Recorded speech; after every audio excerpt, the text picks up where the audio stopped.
I didn't know what going on tour entailed. Paul told me, look, if you accept this job, it will mean A, that you'll be out of New York for a year, and B, that the chances of your ever playing the part are slim. During that year, you might have an opportunity to act in a new play here. If you're away for a year, that is a year out of your life without being able to really practice your craft and learn. I would say, don't take it. I was dejected, but I knew that Paul was right. So I went to Mr. Golden's office and told him of my decision. He wished me luck and said that he hoped my break would come, perhaps even with him. So that was that. But having made the decision, what was I going to do next? Please God, let it not be a mistake. The year 1942 brought what turned out to be my last time spent in the theater for 17 years. Max Gordon was casting a new comedy called Franklin Street to be directed by George S. Kaufman. As I've said, Max Gordon always gave me access to himself and his office in the Lyceum Theater, and this time there might actually be a part for me. When I went to see him, he told me I could read and that George Kaufman was probably in the Lyceum lobby at that moment. So, fresh, persistent kid that I was, I ran down to the lobby. For one as insecure as I was, I sure had no compunction about running up to strangers and brazenly introducing myself. I was damn lucky all my strangers had class. I walked up to him, introduced myself, and told him I had spoken to Mr. Gordon and hoped there'd be a part I could read for in his new play. He asked what I had done. I told him. That must have made him chuckle. And said, I really am very good. I can act, and I know I would add to your play. Just let me read for you, please. He was patient and said, well, there might be something. Why don't you come to the reading next week, and we'll see what happens.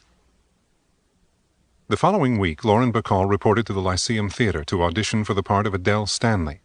When her turn came, she was terrified and shook with nerves, but she hoped the impression she made on George Kaufman was positive and appealing.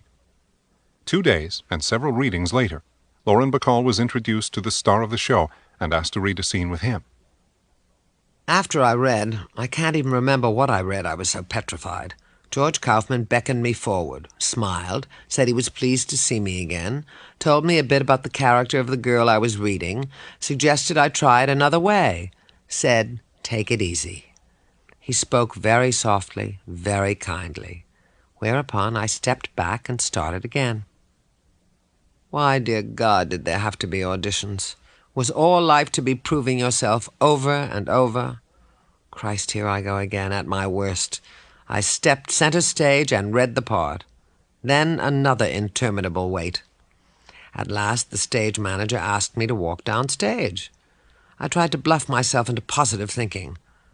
George Kaufman looked up at me with a smile, saying, congratulations, you've got the part. And Max Gordon coming down to the apron. See, I told you I'd find something in one of my plays for you. I couldn't believe it. Was it really true? Would no one change his mind? Oh, God, let me out of there before they did. As soon as I got home, I rushed to the phone to call Bacall. I told her every detail, every nuance in Kaufman's dialogue, Max Gordon's. I would tell it many times over, never tiring of the moment, the magic moment when they said, you've got the part. Life could be good, couldn't it? The elation that coursed through my entire body made me understand what being 5 feet off the ground truly felt like. Was there anything that could match the joy of that day? I went to sleep that night knowing I was an actress, that I knew something and felt something no one else knew or felt.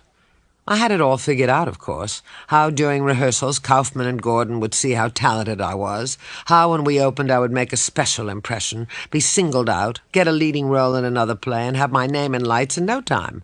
Having one's name in lights was so very important, part of acceptance. Also part of having an identity, proof positive of making it. My need for favor, esteem, approbation was inordinate. For the next 2 weeks, I spent my time reading and rereading the play, reading my lines to a mirror from all angles and dreaming the hours away as Adele Stanley. On the first day of rehearsal, I was a wreck. I started then, as I've continued all through my life, telling everyone how nervous I was, hoping that talking about it would make it go away. It doesn't. It makes it worse. Later, you discover everyone is nervous. All actors are terrified. They just learn how to control it. We were to open in Wilmington, Delaware on September 18th, play 1 preview and 4 performances. Then the Colonial Theater in Washington, D.C. for 2 weeks, and the Wilbur in Boston for 2. Then the big street, Broadway.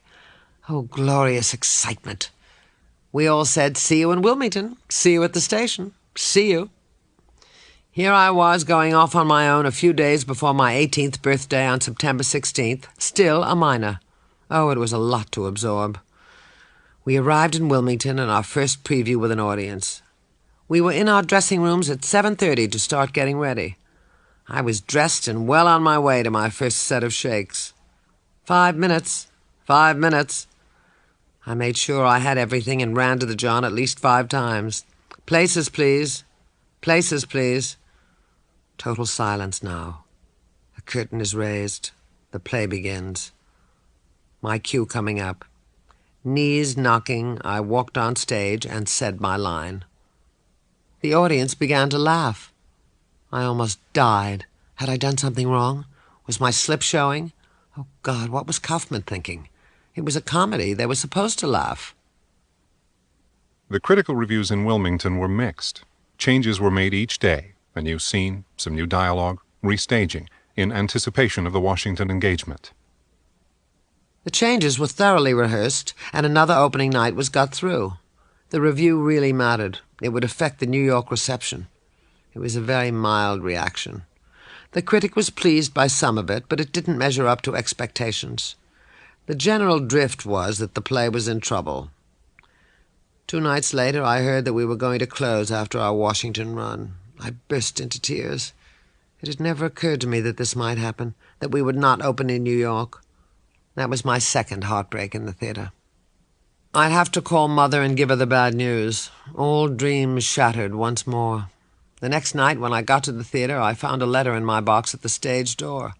It was addressed to Peggy Bacall. It said, "Dear Peggy, I suppose you know the play is closing until it gets fixed. I hope there will be another, or maybe this one all over again. George." He didn't know my name, but it was kind of him and thoughtful to write me a note. No one else got one. I would treasure it, right name or wrong name. Back to Walgreens, back to the casting lists and actors' queue, back to pounding pavements. It was not easy being on the outside once more. Funny how you get the feeling that once you have a part in a play, the work will never stop. Was that ever a wrong feeling, as I would spend the next 30 years discovering? One Saturday morning in 1942, Mother and Rosalie, who by then was married to my Uncle Charlie, took me to the Capitol Theater to see a movie called Casablanca. We all loved it, and Rosalie was mad about Humphrey Bogart. I thought he was good in it, but mad about him? Not at all. She thought he was sexy. I thought she was crazy. Bogart didn't vaguely resemble Leslie Howard, not in any way. So much for my judgment at that time.